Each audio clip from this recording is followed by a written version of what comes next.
All right, YouTube, how you doing? Welcome back to the channel, and welcome back indeed. We are so back after the NBA All-Star break. We got a big NBA slate to dive into in today's video, and I always tell you guys I'm excited to dive into it, but I'm excited, like bold, underscored, italicized, all caps, excited to dive into today's NBA slate after the break. We got a big one today. Like we always do, want to go through each and every one of these games. I'm going to give you my lean on the spread. I'll give you my lean on the total. We'll go through the games. I'll talk about any other player props or plays that I like within the games. But as always, all of my final plays, what I'm actually rolling with myself, those are going to be in the pinned comment, updated throughout the day. If you do want to do the opposite and fade me with those picks. But yeah, let's go ahead and jump into a quick recap of how we left off before the break here. We did have two plays on that last night. We had Vince Williams Jr.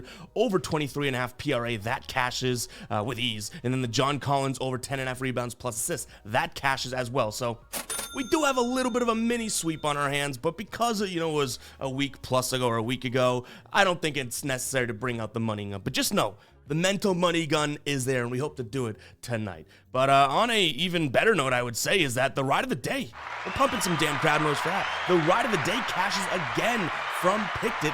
That night, he had Jonathan Kuminga under 19.5 points. Kuminga finished with I want to say it was 13 points or something like that. So well under that cashes, and now Picked It. If you're still watching, if you're still with us, because we did have the break, you do have a chance at tying the record tonight. If you guys don't know what the ride of the day is, all you got to use is hashtag ride of the day in the comments. Give me some bangers of picks. I'm jumping on board with one person's pick, giving you a shout out in the next video, win or loss. Also over on my Twitter at EvGuyBoston. You'll see it rotate around here throughout the video. Make sure to go follow me there over on Twitter/X. But yeah, when you guys win, we continue to ride with you, and Picked It's looking to go 5 straight wins here with today's play. So we'll see how that turns out. Looking forward to seeing that in the comments. But let's not ramble anymore.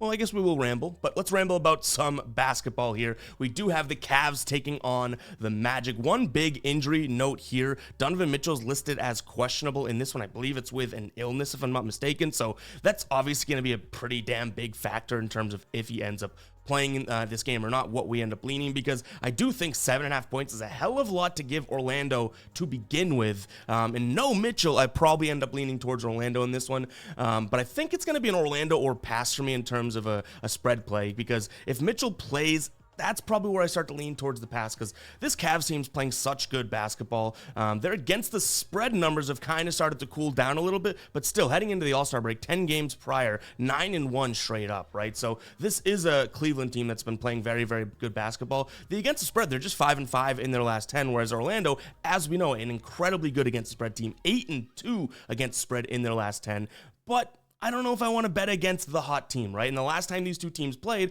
was a month ago today, and the Cavs won that one 126-99. So you can't tell me that, this is a team that can't blow out the Magic. Now, the Magic won by, I think it was like 10 or 11 in their prior meeting in the season, and the Cavs then won by 10. So they've been in their third to most recent game, so the 3 games this year. Like, this has been kind of a ping pong match of teams, but if Mitchell plays, I probably stay away from this. But if I had a gun to my head and had to give a spread pick here, it would be Orlando plus the 7.5 points. I do think that this is moving in the opposite direction as well. So it opened up at I want to say at 7, moved to 7.5. Now it's coming back down to earth at 6.5 on some books. So, that might be very instrumental on which side you're taking. In terms of a total, 216.5, this seems like a spot in which it should be a low scoring game. But Orlando's transition defense just isn't there. And not that Cleveland loves to play with pace. Neither one of these teams do. But we've said it before with Cleveland, right? And when they can score a lot of points, it's when they're playing a team that doesn't have the best transition defense. And if they go out and give you near 120, I think Orlando keeps this game close enough to cash the over. So I'm going to lean towards the over as well. Now, from a player prop perspective, this one is probably a pass. If Donovan Mitchell doesn't play, I'm locking it in. But if he does play, it's probably something that I don't, gravitate towards too much. But I like Karis LeVert over 3.5 assists. So 10 games, his last 10 games, averaging 7.9 potential assists. So he should even have a floor of 4 assists there. And he's cashed this in 16 of his last 20. He's cashed it in 8 of his last 9 games. The dude has been getting the assist, and he's not even one of those guys that's like, oh well, he's landing on 4 all the time, right? In his last 10, he's only had landed on 4 assists once. All of the other ones are 5+. So he has been smoking this line.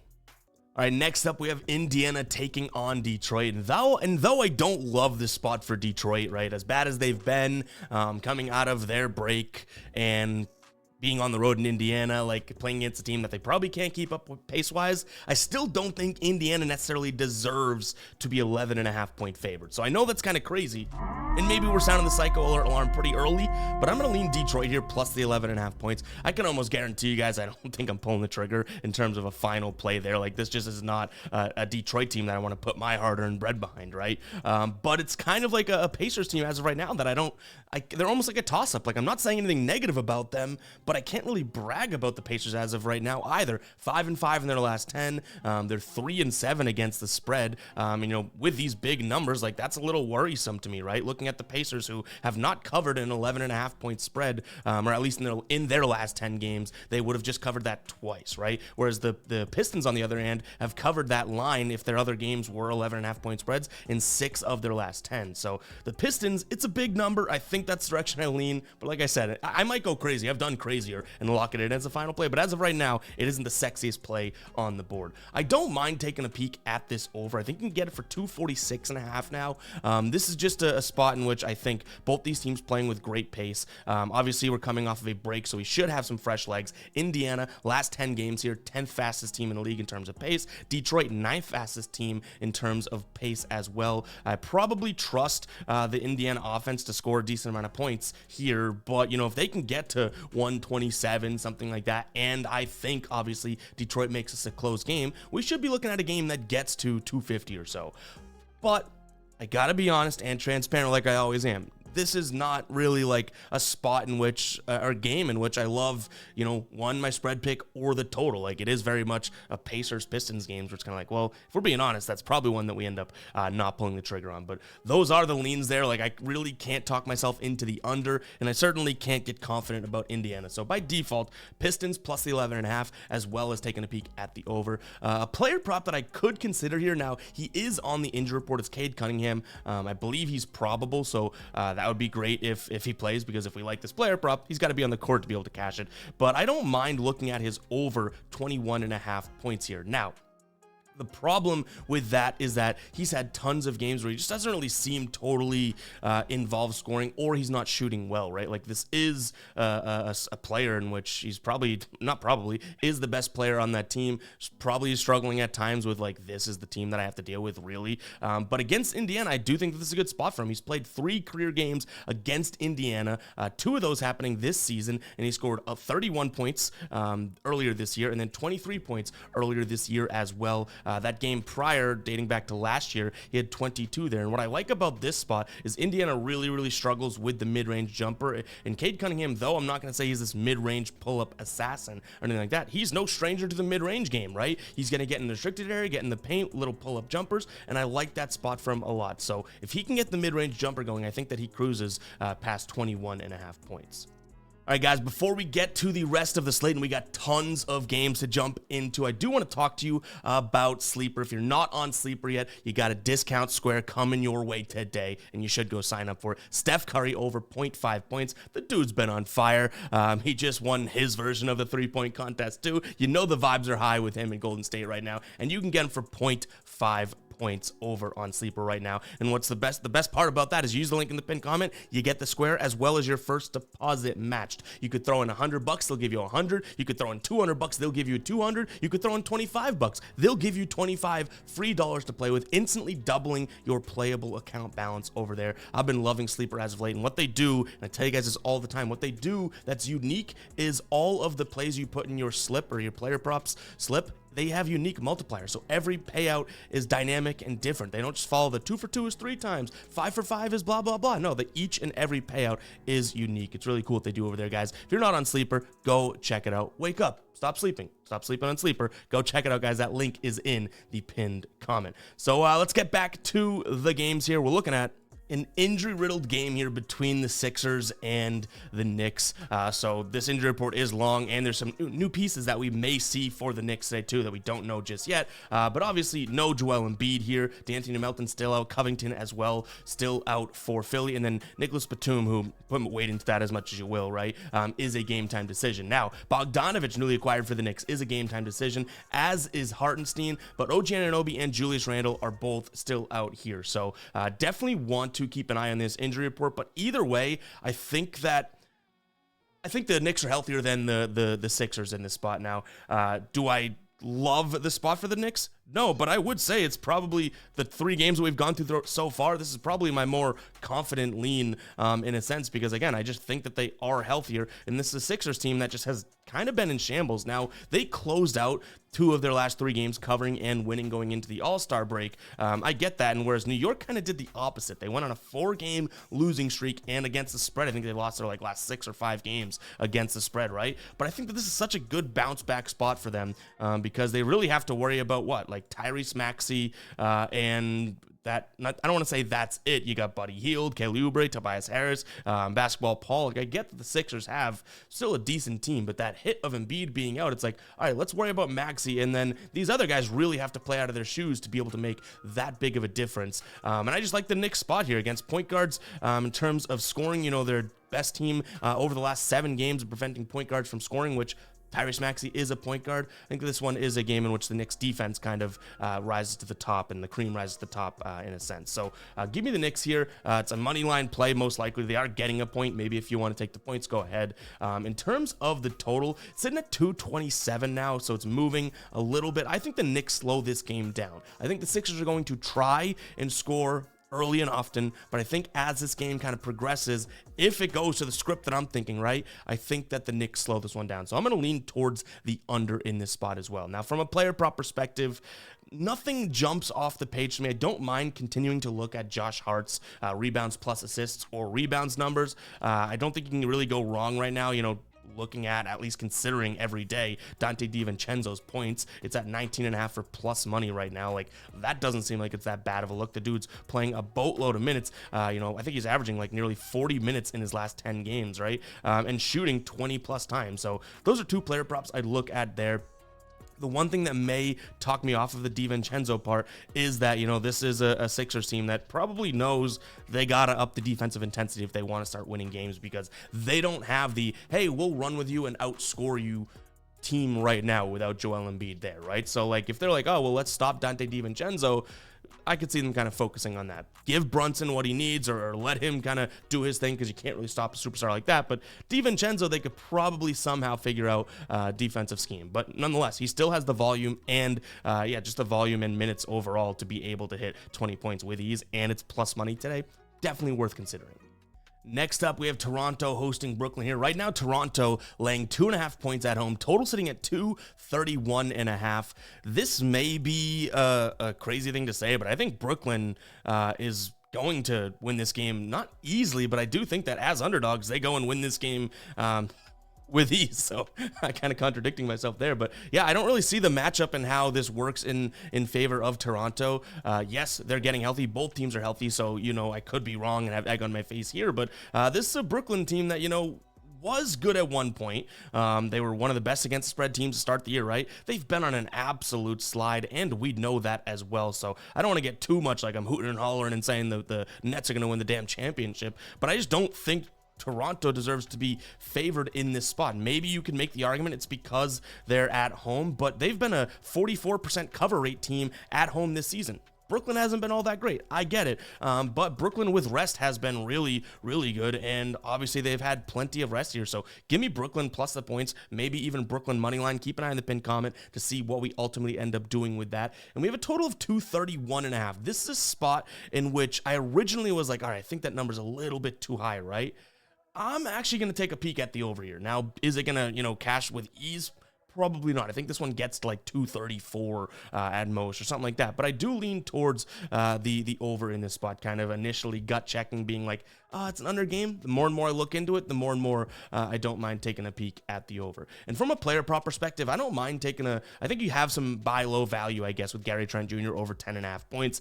Brooklyn I know I just kind of said that they should win this game easily, but one matchup that they could lose is sort of on the perimeter. Good perimeter defense overall this season, but and I don't even know if that's a little bit of a stretch to say, but they have not been that as of late, allowing plenty of above the break threes, corner threes, even mid-range jumpers. Like, the defense hasn't totally been there for Brooklyn as of late. In their last game was against Boston, they let up nearly 140, right? Boston's a way different offense than obviously Toronto, but a lot of bench guys got in that Boston game. So I don't necessarily think that Gary Trent Jr. should, if the volume and minutes are there, because that's a big if with him. If those are there, I don't mind his over 10.5 points. But yeah, call me crazy, but I could see Brooklyn being a final play down in the pin comment. So make sure you guys keep an eye on that.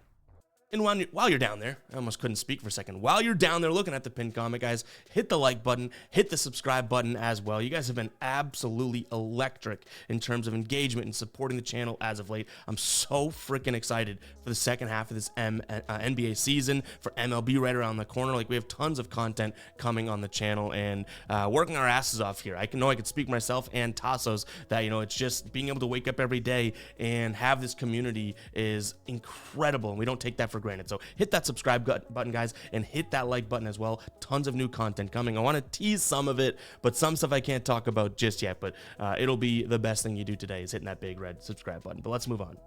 Dallas is hosting Phoenix in this one. This should be a very good game. Right now, Dallas sitting at 3-point favorites, total at 244.5. I think I've already seen FanDuel move their lines to 2.5 and 245. So definitely make sure you're shopping around, getting the best odds on this one, regardless of which side you want to roll with, right?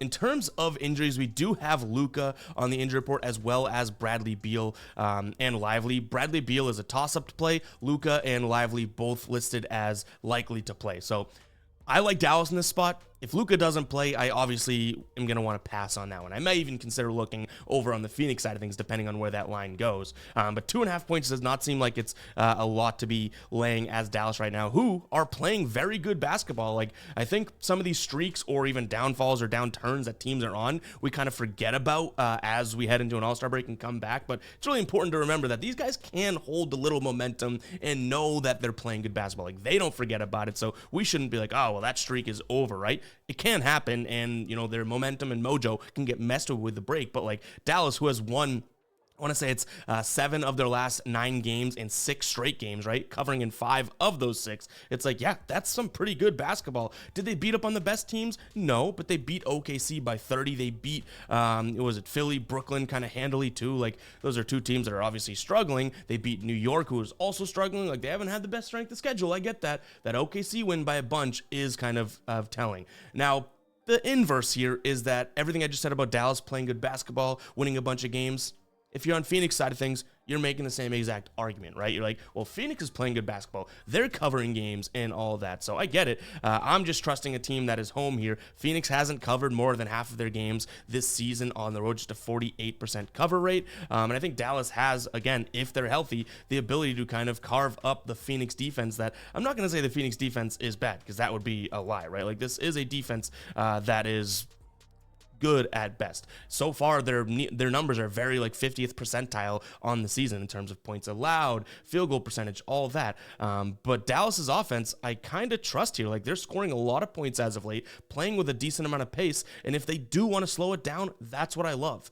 They have Luka, they have Kyrie, 2 players that can easily handle the half court. They don't just rely on the high-scoring, high-paced games. It's like, oh, you want to play some slow basketball? Let's go for it. Now, I don't even think Phoenix will do that. Phoenix playing with a faster pace than Dallas as of late. I'm just saying the dynamicy of that offense, and I don't even know if that's a word, but the dynamic ability, I want to say, of that offense, I think stretches a little bit out of Phoenix's reach there. Which, again, like, if you're on Phoenix's side, good for you. Everything I'm saying about Dallas, you kind of could make the same argument. I like Dallas at home here. Now, in terms of a total, I like a lot of points in this game. 244, and like I said, it's already 245, is a high number, but I don't think anyone can talk me into the under in this one. So by default, I'm going to take a peek at the over in this spot.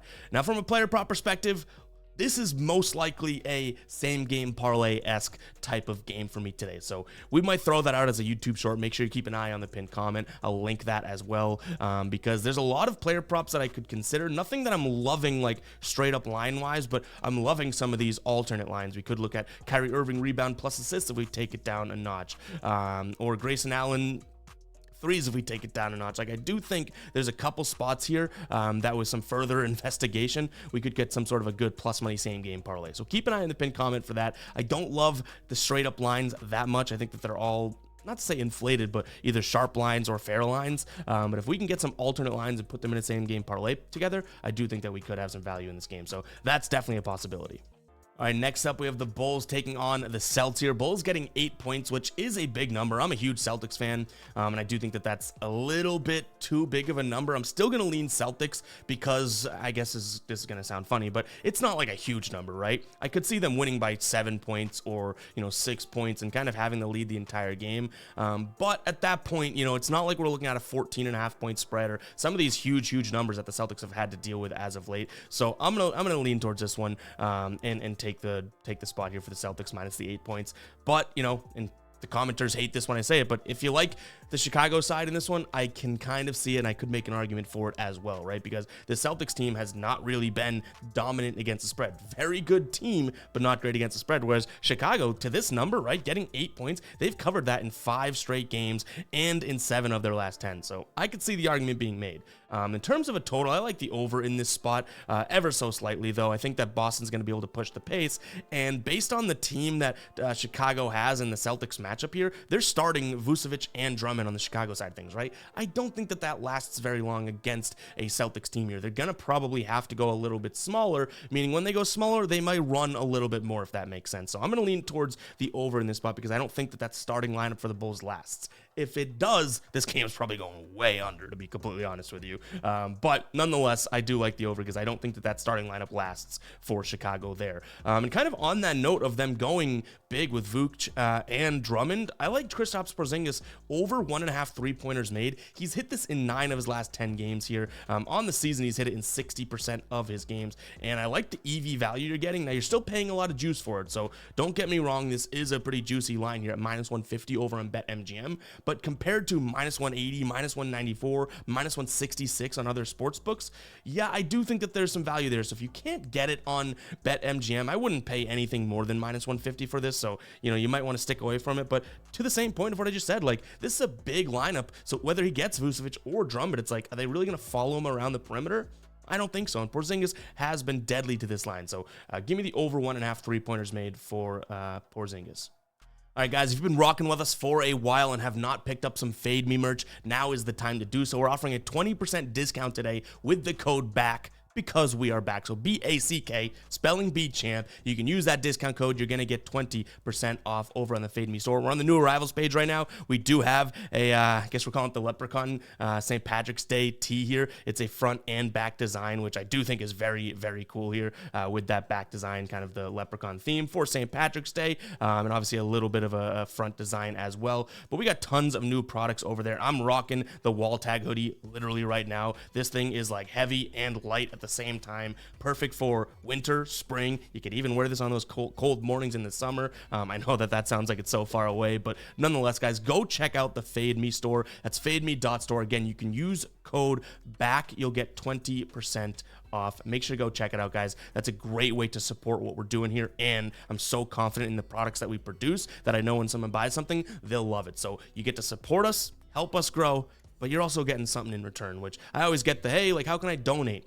You know what? I'd rather you spend your money on something that helps support us than just giving me money, right? Obviously, we don't make as much from the t-shirt as we would if you just handed me money because we have to produce it and everything like that. But just peeling back the curtain, I'd rather you have something in hand that we can be proud of too. So go check it out, fademe.store. Use that promo code BACK, B-A-C-K, spelling bee champ.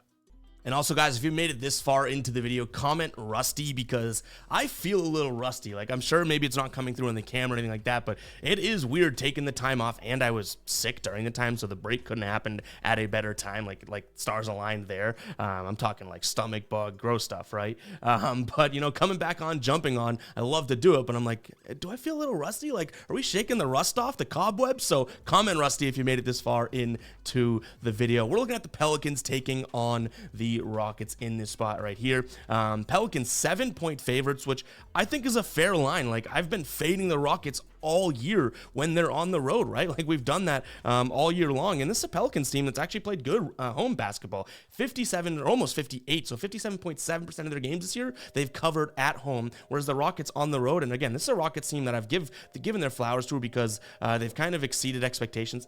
It's come back down to earth. Like they don't have the best record anymore, and I get all that, right? But against the spread, they've exceeded expectations. But on the road have just been really bad. 5-21 straight up on the road this year. I think it's like, what's their cover rate? I have it up. 36% of games they've covered on the road. Like, it's just a team that you could fade on the road almost religiously at this point until further notice, right? This is the NBA. This league changes. But as of right now, give me them.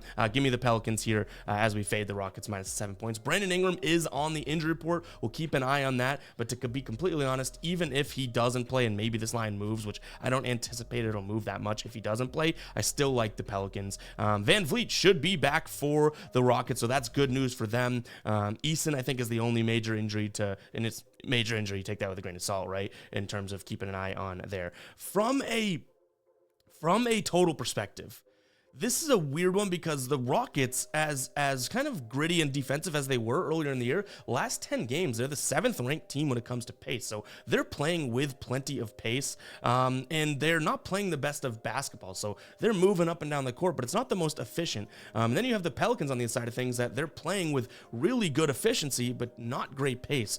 Both of those, adding them together, smells and looks like an under to me. So I think I'm going to lean towards the under in this spot as well. From a player prop perspective, nothing really jumps off the page to me. I kind of like, and this is a kind of, so keep that in mind, I kind of like potentially looking at Valanciunas numbers here and maybe even Zion. I don't think that this is a spot in which the Rockets have much success in the paint against the Pelicans here, right? So by doing so, you're looking at Valanciunas and Zion when it comes to scoring down there. So, yeah, we could see some player prop action there. I think Valanciunas' line, let me get the updated lines up really quickly here. Valanciunas' points line right now is at 11.5. He hasn't hit that much as of late, but last time he played the Rockets, which was on January 31st, he dropped 25 points on them. So there you go. There's kind of like the thought process, right? Now Zion on the other side of things, his point total is 24.5. He's only done that in 4 of his last 10 games. Last time he played the Rockets, he didn't play in that January game, and last time he played was a couple days before Christmas, 28 points. So you have two guys that, yes, they're not really cashing their line as of late, but it's a pretty good matchup for them. All right, OKC taking on the Clippers. This should be one of, if not the best game on today's slate. Right now, OKC at home, -2 is their spread. They've covered in 68% of home games, or 67, excuse me, as if that makes a difference, percent of home games on the year here. But the Clippers are obviously a really good basketball team, and I feel like this is a spot in which, we just saw these two teams play, and the Clippers were 6-point favorites over the Thunder, end up covering that number, and I say just watch them play. It was a month ago. But I think that this Clippers team just has the it factor right now. I'm going to take them, though they're on the road, though OKC I can't say anything negative about, and if you are on OKC side, I totally get it. But yeah, I'm just going to take the Clippers. I think that the way that they're playing basketball as of late and the way that they're winning games, like they can go to anyone. Kawhi, PG, like James Harden's had some big ones. Like this is a good team right now. But so is OKC. So like I said, I can get both sides of it. I just like the more veteran team coming off of the break here. If this was, the Clippers, on a back-to-back, OKC hosting, totally different story. No kidding, right? That's not groundbreaking. But I just think that with the break here, Clippers, playing good basketball heading into the break. So is OKC. But I just think the Clippers have the better spot in a sense. So give me them plus the points. If you're on OKC, don't you dare talk yourself off it just by listening to my big mouth, right? In terms of a total, 237.5. It's too high of a number for me. I think this one gets in the mid 230s, but I can't look at that and say I'm going to lean towards the over. So I'm going to take the under in this spot. But like I said, it's kind of a thin and light lean towards the under there. In terms of player props, as good as this game is, I really was struggling to find any big plays that jumped out here. So I don't actually have any player props. Maybe I'll come up with some and I'll put them in the pinned comment if you guys want some there, or if I do stumble across something. But as weird as it is, yeah, like this is going to be a great game. I didn't find any true player prop value in this morning's research. All right, Denver taking on Washington. We can probably just kind of breeze past this one here. We do have Marion Pope as game time decision, so keep an eye on that. But I'm not taking the 15 points with Washington. I'll lay it with Denver. This is obviously one of the better teams playing against one of the worst teams. Denver is at home, which isn't a fadeable spot. We know them on the road can be kind of problematic, but give me Denver here laying the points. I don't think that I end up making that a final play. And then in terms of a total here, like I said, we can kind of blow through it. I like the over in this one because I don't really think Washington plays much defense, but there's tons of blow potential here, right? It's like guys might not get their minutes. Murray may not play because they don't need them. Like, we'll see. I don't think anything becomes a final play in here. Like, player props I don't really like. I just think that this is a really good team playing a really bad team, but from a betting perspective, I don't find much edge in it overall. All right, we got Utah taking on Charlotte. Sound of the psycho alert alarm, but don't look now. The Charlotte team somehow, some way, heads into the All-Star break playing decent basketball. Like, I guess post trade deadline, they kind of started to click, maybe you could say. But they've won 3 straight games. Now it was Memphis, Indiana, Atlanta. I'm not giving them like that much credit, but they were 5.5-point dogs against Memphis. Win that game by 9 points outright. 10-point dogs against Indiana. Win that game by, what was it, 9 or 8 points outright. 7-point dogs against Atlanta. Win 122-99. 23-point win there. So maybe the Charlotte team's playing decent basketball, and they're catching a Utah team that dropped 4 straight heading into the break. Have only won 3 of their last 10 games. Now they've played OKC. They've played Phoenix. They played Golden State twice, who are playing good basketball. They played Milwaukee, New York. Like, this Jazz team has had a tough go of a schedule, and would it surprise me if the Jazz go out there and smack them today? No. But I'm leaning towards Charlotte here, plus the 9.5 points. In terms of a total, I do think that this is a decent look at an under as well, because I think if the Hornets keep this game close, it's because there's some sort of defense being played. Like, I don't think if they go shot for shot, they beat the Jazz, right? The Jazz, yes, they're on kind of a downswing in a sense, but they're still a better team than Charlotte. So if I think that, like, this game stays close, right? Close, within 10 points, I do think that this is an under spot. Now, player prop I like, I think it's just going to be a matchup based one, but Brandon Miller over threes made and over his points. It's nothing that I'm in love with here, but again, if I think that this is going to be a low scoring game, I don't necessarily want to take Brandon Miller over 20.5 points because that means he's accounting for what, maybe 1/5 of their points being scored. Kind of a decent amount to throw his way. So I probably stick away from it, but that is the only thing that kind of floated to the top when looking into player props here. The other one would be just something that we've been cashing. It's not like I love the matchup, but I really can't hate on John Collins over 10.5 rebounds plus assists, right? I've been playing that for a while now. He's been cashing it with just rebounds a few times, and you're looking at a Charlotte team that allows plenty of assists to both the center position as well as the power forward position. Now, if you don't know, he's been playing the power forward position, and if he gets a chunk of assists, I think the rebounds will be there, so it could be a good look there. But again, it's not like anything is shiny, and I'm looking forward in this player prop spot for this game. Those are just two that kind of came along as we're researching. All right, we got Steph Curry versus no, we don't. LeBron James out in this Golden State versus Lakers game, which obviously is a huge blow to, one, the entertainment factor, but also just this game in general, I guess. So I'm going to lean towards Golden State. I do think that, they have looked good. Overall, they've won 8 of their last 10 games, covering in all 8 of those wins too, which is good. They were underdogs in some, favorites in others. And the Lakers, who I would have made the argument that they're playing good basketball, I just can't trust without LeBron, right? So give me Golden State in this spot. Obviously, we saw an absolute barn burner between these two teams last time. It was 145-144. I do think a lot of points are going to be scored in this game, so I will lean towards the over again. It does suck that you don't have a guy that's going to get you, potentially 25 points and 7-8 assists, which accounts for a lot of points on the Lakers side in LeBron. But nonetheless, we'll still take a peek at the over. From a player prop perspective, I don't think anything is all that that enticing to me. You could look at Anthony Davis being like, oh, well, you know what, over his PRA, right? His line is so juiced to 46.5. Last time they played in that big game too, he didn't even hit that. So it's like, I would consider AD without LeBron, but the trend just isn't there, I guess. So nothing major coming from a player prop spot in this game. Last game of the slate. I know I already had you guys comment a word of the day or a comment of the day, but if you made it this far, go ahead and comment 33. Shout out Larry Bird, Patrick Ewing, Kareem Abdul-Jabbar. A comment 33 if you made it this far. We came back with a long video after the break, but that's just because I had so many NBA thoughts to get out, and we had a massive slate, right? So comment that if you are this far into the video. But we got Sacramento taking on the Spurs. This is, I'm not gonna lie, I'm kind of surprised that this line has moved so much. So it was 11 even just a few hours ago when we were putting together the graphic and whatnot. It's now 9.5 and 9 on some books. Sabonis I don't think is going to play, and now De'Aaron Fox on the injury report, so that's probably why. It's not a spread spot I like anyways, but if those guys play, I like the Kings. It just doesn't look like, you know, they may not be playing, and if that's the case, then you're gonna have kind of like a San Antonio team going up against a team that's without their two best players. Again, keep an eye on the injury report, but I'll take the 9 points at that point, which I should sound the psycho alert alarm, but is it really that crazy to say, you know, Keegan Murray, Kevin Huerter, and Harrison Barnes versus Vassell, Sohan, Wembanyama, Trey Jones, like kind of all, I know I'm walking a thin line here, but it's not like they're the 9-point favorites over the Spurs, right? The 9 points comes from Fox, Sabonis in my brain.